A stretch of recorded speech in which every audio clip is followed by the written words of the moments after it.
Sam Kerr, Strategy and Finance from Diamond Therapeutics, actually joins us here in TDR. Sam, how's things? Things are very well, Shad. How are you? Good. Nice setup here, huh? It's not a bad lifestyle. Wonderland, Miami. You know, we're here learning about all kinds of new companies, but wanting to have you guys on Diamond Therapeutics. There's a lot of feedback from a lot of people within the industry that are very, very interested specifically in this company. It's the people that you have formed, the people in the background.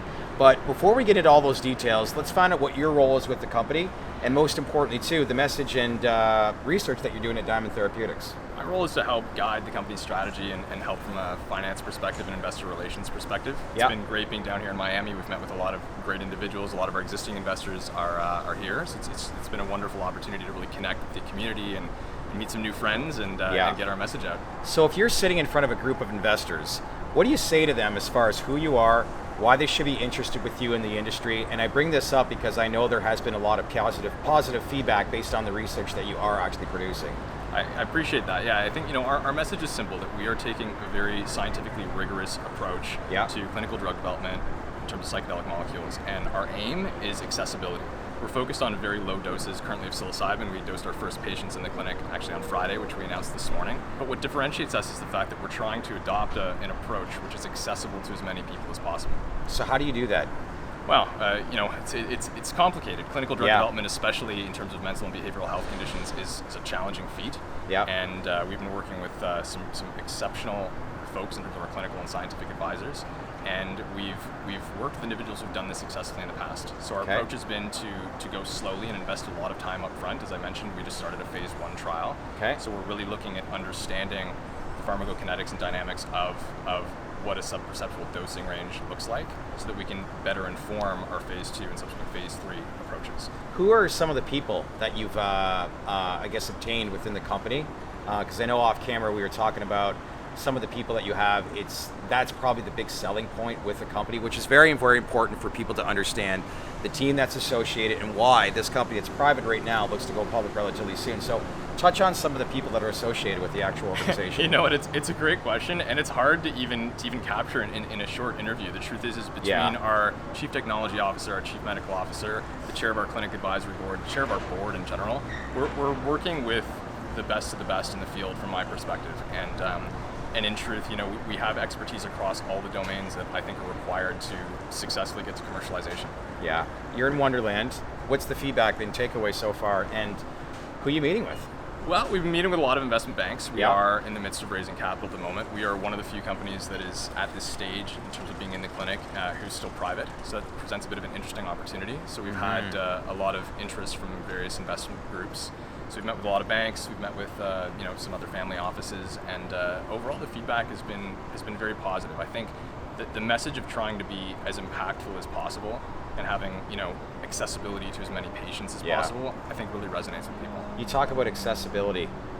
What is the industry, you think, right now doing right, and what needs to change to obviously make sure that consumers can have accessibility as the industry obviously matures? I think that there's a lot of things being done right at the moment. And Which is? Well, you know what, I think that we're starting to show efficacy. We're starting to show, real data behind the science. And, I think that we are humbled to be in this pure class, to be honest with you. I think we have a ton of respect for the folks, left and right of us who are doing incredible pioneering work in this space. I think, where we're focused is recognizing that while, high-dose experiential therapies are demonstrating some very positive results and without question have a place in the therapeutic landscape, I think there can be challenges with respect to the potential scalability of those therapies. There can be certain individuals who are hesitant to those therapies. Can you give me an example based off of that? Well, I would say, for some individuals who may have neurodegenerative concerns or who might have other, anxieties or concerns about having a trip, they may be less inclined to undergo one of those therapies than a subperceptual therapy. As well, I think from an infrastructure perspective, there can be challenges in terms of the cost associated with in-clinic administration. There's an overall dearth of clinical professionals currently in the field, and what we're proposing and aiming to do is to come up with a take-it-home, doctor-prescribed, self-administered solution, which very much would parallel how something like Prozac is currently taken.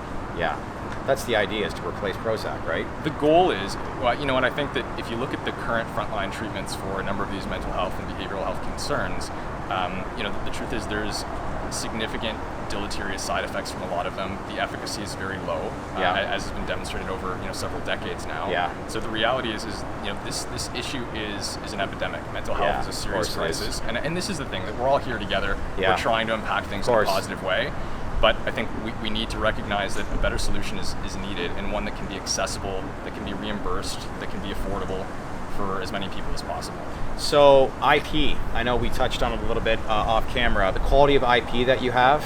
And for those, let's face it, you're a private company right now. You've strategically avoided obviously going public, which probably is a smart move over the last 6 months given the nature of the industry, and eventually you want to be uplisted on the Nasdaq. But let's talk IP, long-term goals as far as going public and eventually having a Nasdaq listing. Absolutely. I think IP has been something that we've approached very, very diligently. And the company was formed in 2018.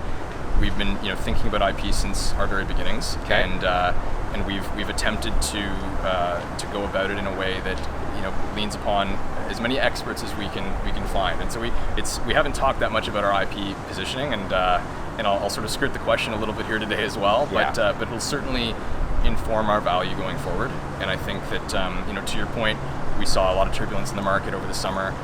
We've been contemplating the right timing in terms of getting access to the public markets, and so certainly all these things are high on our priority list. But really, the fundamental thing for us is just continuing to execute on the milestones of the business and driving shareholder value. Well, research, key. And I know there's been a lot of influential investors that have obviously invested in this specific company, which is why it's like not a lot of people have heard about Diamond Therapeutics, to say the least. I can say, based on conversation both on Bay Street and Wall Street, it's a name that gets brought up. And if and when you obviously do go public, which will happen soon, there's a lot of people interested in how this will perform. I think we have a lot of interested and excited parties at the table, and we've been fortunate to have a number of notable investors in the space show us support. And so absolutely, the science is key. The business milestones are key. We've been actively progressing on both fronts. It's great. And we're excited to continue sharing our successes as we achieve it. It's awesome. Let's get this yacht one day, right? Oh, 100%. Sam, appreciate the time. It's a pleasure. Thank you so as well. much. Take care. Cheers.